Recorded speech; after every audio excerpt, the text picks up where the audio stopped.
Welcome everyone, welcome ladies and gentlemen, and all of those who consider themselves to be between or beyond ladies and gentlemen. What does that really mean? Uh, Taking forward the introductions, I would like you to meet three individuals. The first one being Ritu.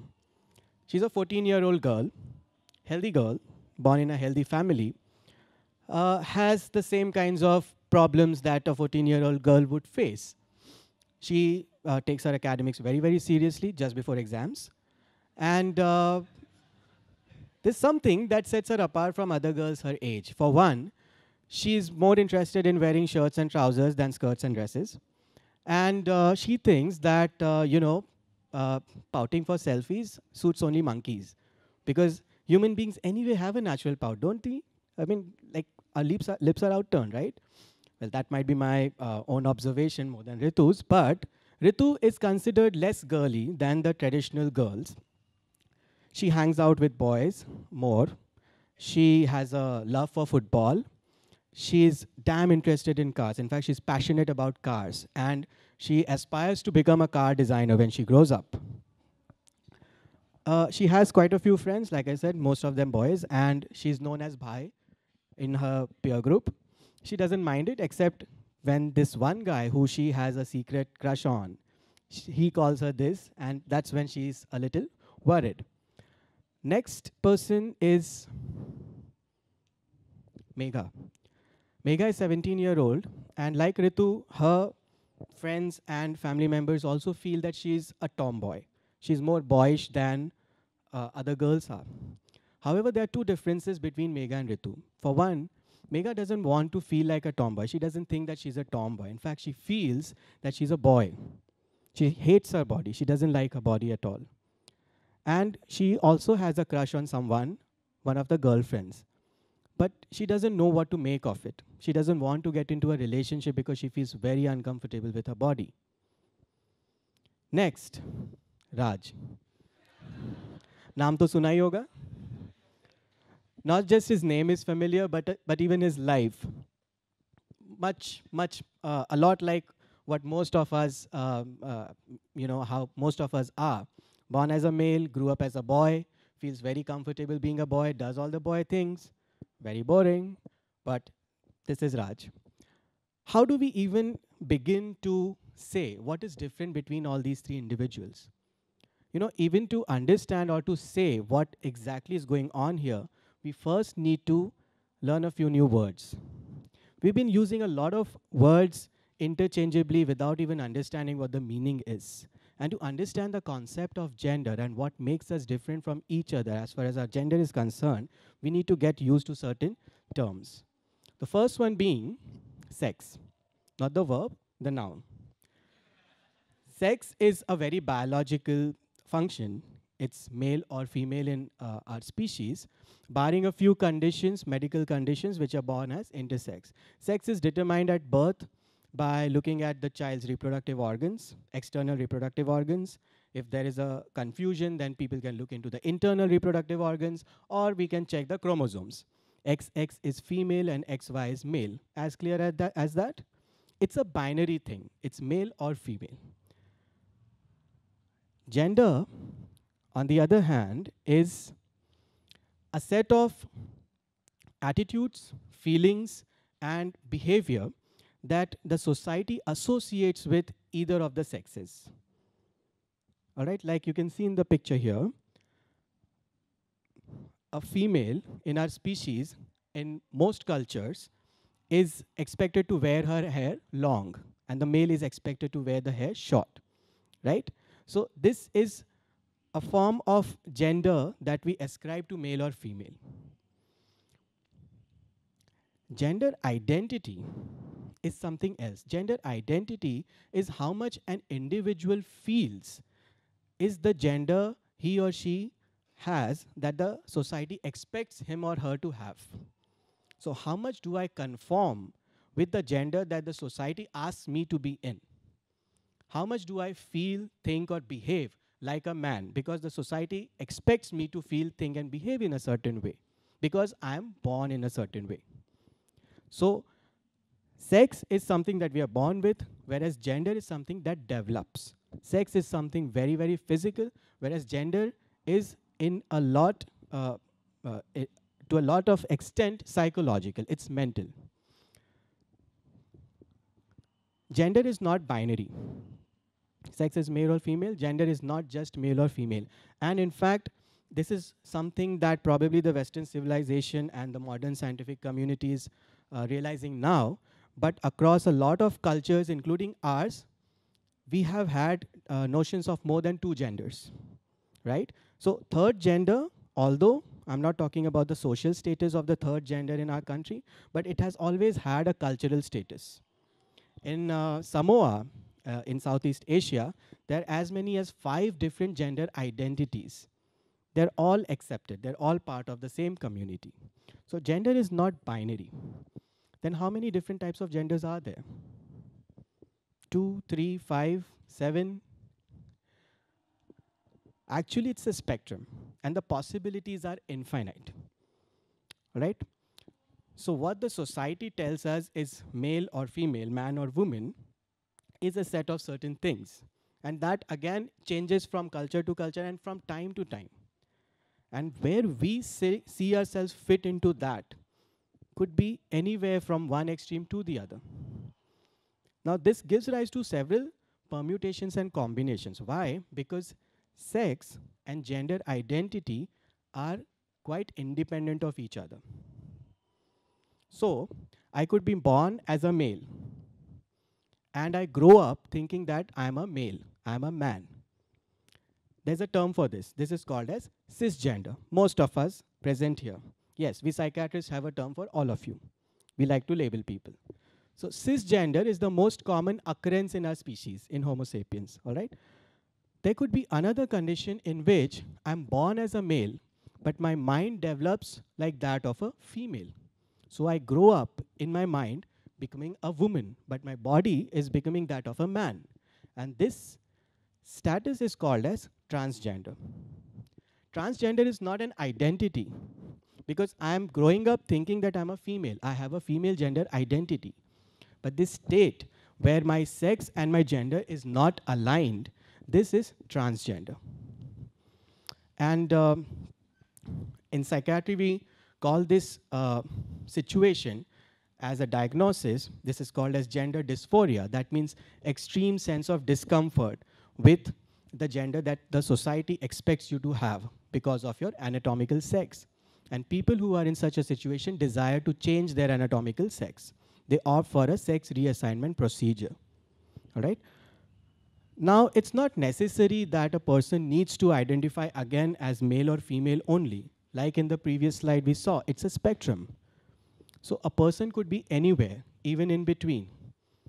I do not know whether I'm a male or a female. I would like to wait and find out. Gender queer. All right, no problem. So this, yes. Some people, in fact, they say that we don't follow the gender spectrum at all. I mean, we don't want to belong to any gender, and they want to declare themselves as agender. Fine, fair enough. Although these are not officially accepted terminologies, but these are in use, and there are several other terms as well that people use to describe themselves. Cisgender, I already told you, and gender fluid. So I grew up thinking that I'm a boy, but recently I tried on my sister's lipstick and something in me just stirred up, and I now feel that there's this another part of me, and I feel more comfortable being a woman. So I'm fluid, I'm shifting on the spectrum. That's all right too. Nothing's wrong with that. A lot of times people confuse gender identity with sexual orientation. Now this is the third aspect of human sexuality. Sexual orientation simply refers to which sex am I attracted to. If I'm attracted to the same sex, I'm homosexual. If I'm attracted to the opposite sex, I'm heterosexual. And like gender identity, sexual orientation is again not binary. It's not either or.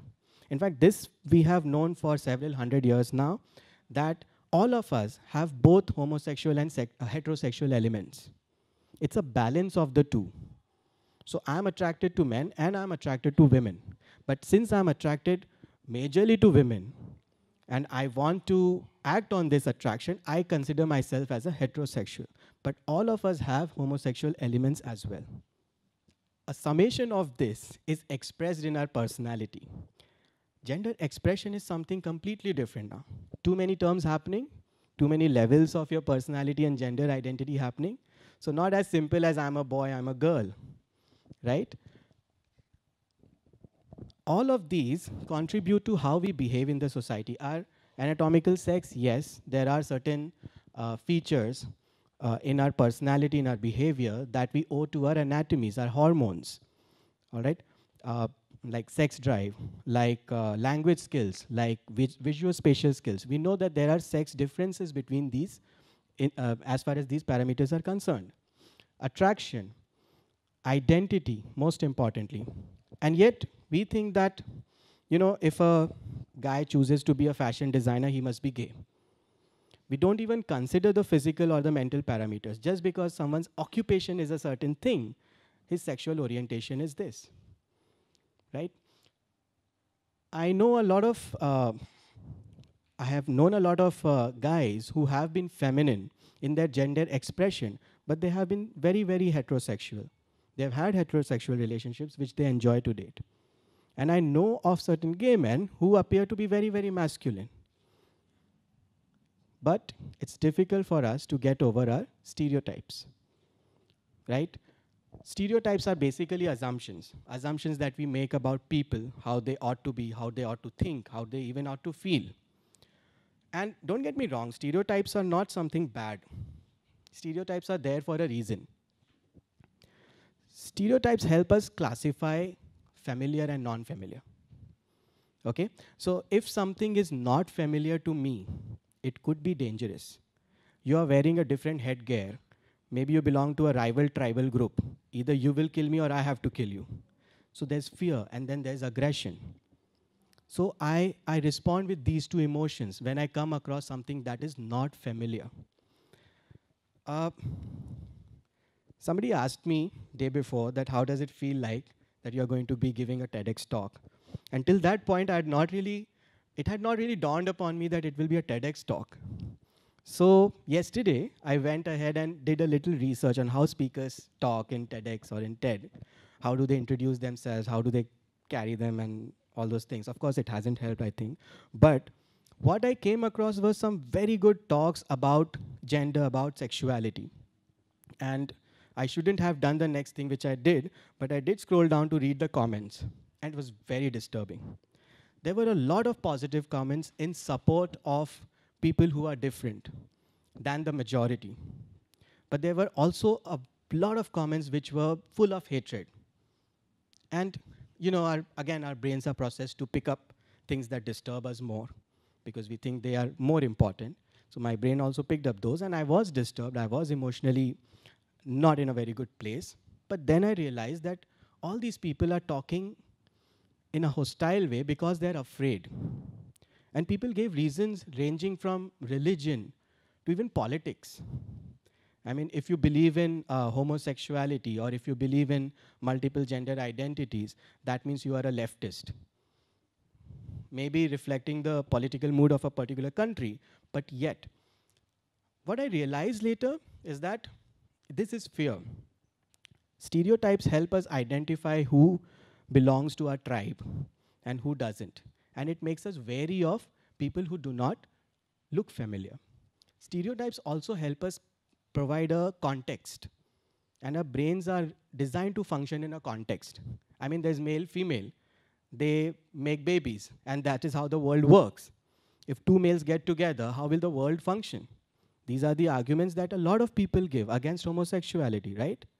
So this doesn't fit in their context of marriage, in the context of how a relationship or how a family can be. But don't lose hope. Nature has also given us something that is so powerful that can override this instinctual impulse to resist, to run away, or to attack something that is different from us. And in one very simple word, it is called as intelligence. So as long as we act sensibly, we keep ourselves updated, we spread that awareness, we can get over this impulse of acting in a stupid way and behaving and making this world basically a very hostile place for people. So as science tells us today, and as a medical professional, as a psychiatrist, as a mental health professional, there's one thing that I can tell you with confidence is that no matter what your gender identity, no matter what your sexual orientation, you are normal. It's not a disorder. It's not a disease. No need to be scared of it. No need to be wary of it. No need to be ashamed of it. This is just a normal variation in biology, in our species. We've always had this. It's not something new. Just because we have a label, now we have some people who can carry that label. It doesn't work that way. All right?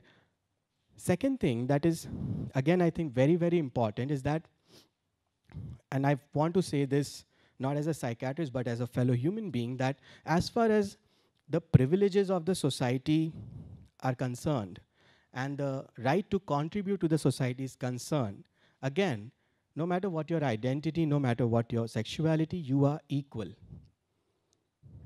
There's absolutely no discrimination as far as one's gender or sexuality is concerned. Thankfully, the world is recognizing this.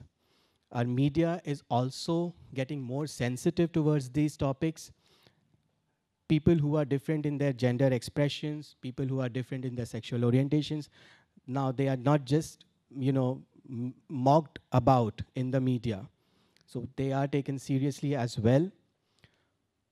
There are help groups which are available, support groups that can provide you resources to people who are different.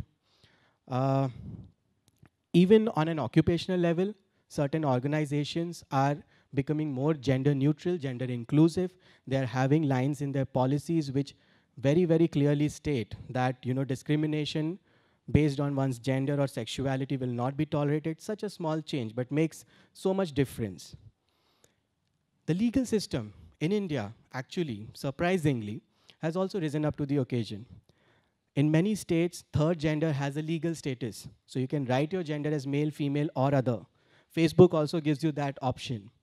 And in 2014, the Supreme Court of India decided that who you are as a man or woman, masculine, feminine, is something that only you can determine.